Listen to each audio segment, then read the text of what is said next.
saya dapat berapa menit itu saya pulang sendiri, Pak. Belum nyampe ke rumah itu saya udah hampir nggak kuat. Pak! Pak! Pak!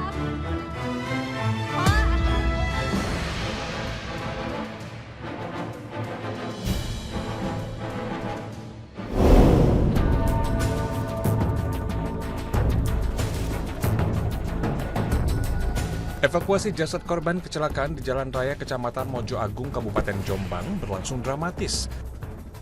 Musibah kecelakaan itu menyebabkan satu orang tewas dan seorang lainnya luka parah. Musibah berawal ketika mobil pick-up yang ditumpangi dua orang itu melaju dari arah Surabaya menuju Jombang dengan kecepatan tinggi di tengah hujan deras. Diduga sopir dalam keadaan mengantuk, sehingga mobil yang dikendarainya menabrak bagian belakang truk tronton yang sedang parkir.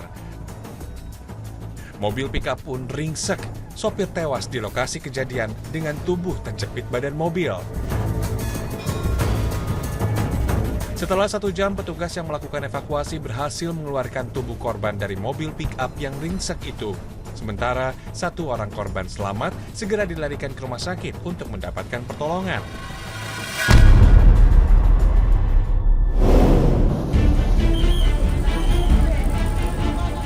Tujuh orang tewas dan puluhan lainnya luka-luka. Kejadian ini akibat rem yang tidak berfungsi dengan normal dari sebuah bus yang membawa rombongan wisatawan dari Semarang. Bus mengalami kecelakaan jatuh ke jurang sedalam 30 meter di Magetan, Jawa Timur. Berdasarkan keterangan dari salah seorang korban selamat yang bernama Mojiono mengatakan bagaimana detik-detik sebelum bus tersebut mengalami kecelakaan. Saat itu Mojiono berpegangan erat pada kursi bus ketika bus melaju dengan tidak terkendali di jalan yang menurun dan menikung. Sopir tidak dapat mengendalikan laju kendaraan. Akibatnya bus jatuh ke jurang. Tragedi itu menyebabkan 7 orang penumpangnya tewas di lokasi kejadian, sementara 45 orang lainnya menderita luka berat dan ringan.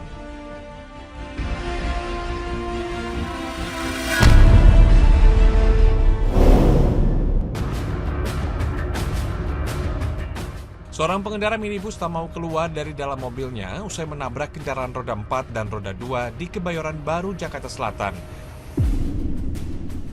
Keributan sempat terjadi, salah seorang korban sempat mengancam jika pengemudi mobil minibus itu tidak segera keluar dari dalam mobilnya.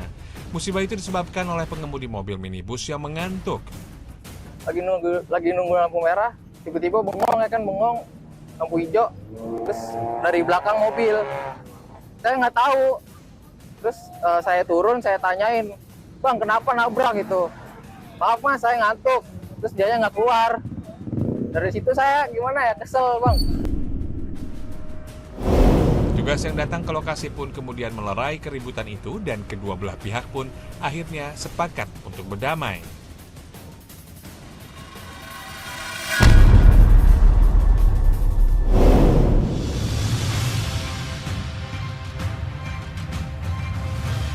Ugal-ugalan dalam berkendara dan tidak mematuhi peraturan lalu lintas menjadi penyebab terjadinya musibah kecelakaan, seperti yang terjadi di Jalan Raya Dewi Sartika, Jakarta Timur. Sebuah mobil angkot jurusan Kampung Melayu Gandaria terguling di jalan raya. Semua itu disebabkan oleh sopir yang ugal-ugalan dalam berkendara.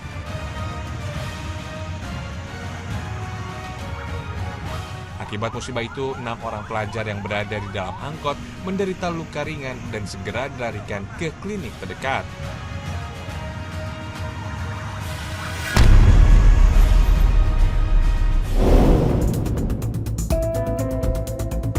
Musibah tabrak lari menimbulkan dampak yang besar bagi korban yang mengalaminya. Tentu saja, tubuh yang luka tidak mendapatkan rasa pertanggungjawaban dari pelakunya.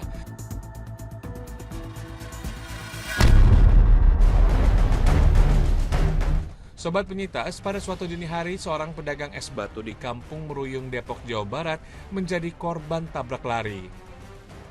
Saat itu, korban sedang berkendara menuju ke lapak es batu tempatnya bekerja. Tiba-tiba dari arah belakang, sebuah mobil menabrak sepeda motor yang dikendarainya. Pria itu pun jatuh tersungkur, wajahnya membentur aspal jalanan. Bukannya turun dan bertanggung jawab atas perbuatannya itu, pengemudi mobil justru pergi meninggalkan pedagang es yang terluka begitu saja.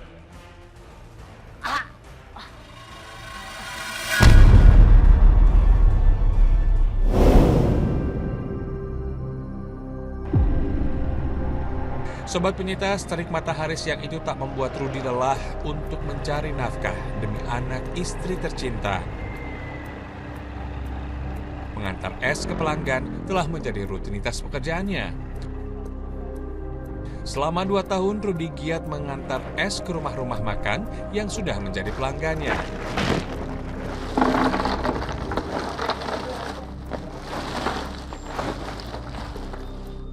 Bu, udah selesai ya? Oh iya Pak, nih saya bayar ya. Oke, makasih Bu ya. Ayo sampai-sampai.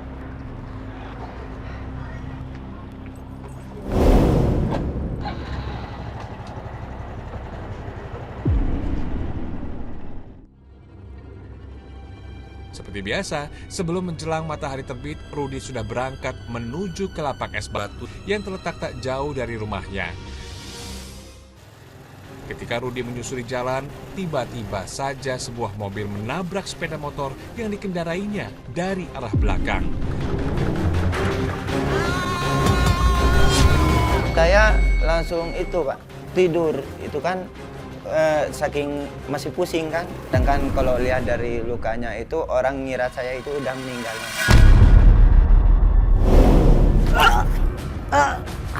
Rudi terpental dari sepeda motornya. Kecelakaan itu menyebabkan Rudi luka-luka.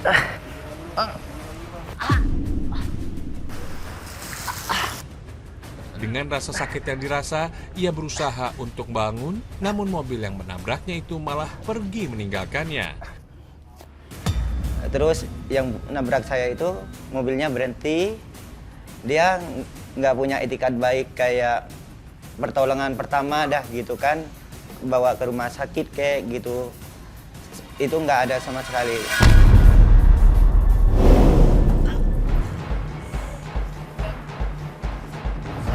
Dengan sekujur tubuh yang penuh luka, Rudi berusaha berjalan untuk pulang ke rumah. Saya dapat berapa menit itu saya pulang sendiri Pak. Belum nyampe ke rumah itu saya udah hampir nggak kuat.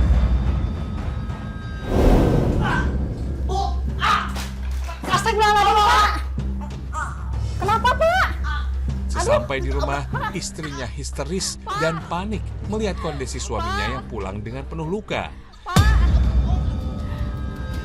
Pak, astagfirullahaladzim, Bapak. Sang istri pun keluar dari rumah untuk meminta pertolongan. Perasaan saya ada bingungnya, takut sama cemas juga, khawatir takut gak tertolong lagi. Ya untungnya yang punya kontrakan masih ada baiknya ke kita, dia yang menolong kita, membawa kita ke puskesmas. Pemilik kontrakan bersama istri Rudi datang ke rumah. Tolongin suami saya, Bu. Mereka iba melihat keadaan Rudi yang penuh luka. Pemilik kontrakan lalu memutuskan untuk membawa Rudi ke rumah sakit. Tolongin.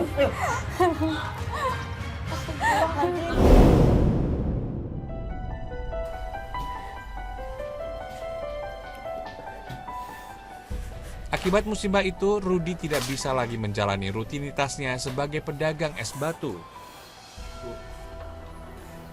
Maafin Bapak ya, Bapak belum bisa jual es lagi. Rudi terpaksa harus beristirahat menunggu lukanya sembuh.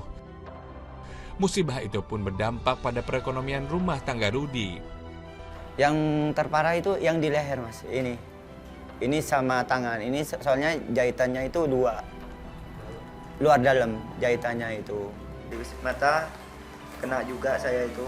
Untungnya nggak ada kendala apapun kalau di mata ya. Ini tangan saya yang masih bengkak ya Mas, masih belum bisa ngenggam.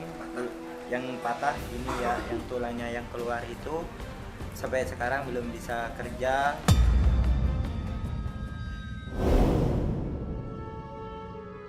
Rudi terpaksa harus meminjam uang kepada kakaknya, begitupun dengan uang sewa kontrakan yang menunggak. Untuk kebutuhan sehari-hari, Rudi terpaksa mengutang di warung. Saya minta ketanggung-jawabannya juga gitu. Istilahnya saya di sini ngontrak Mas gitu. Di sini ngontrak, sedangkan sekarang saya nggak ada pemasukan sama sekali, mau bayar kontrakan aja susah.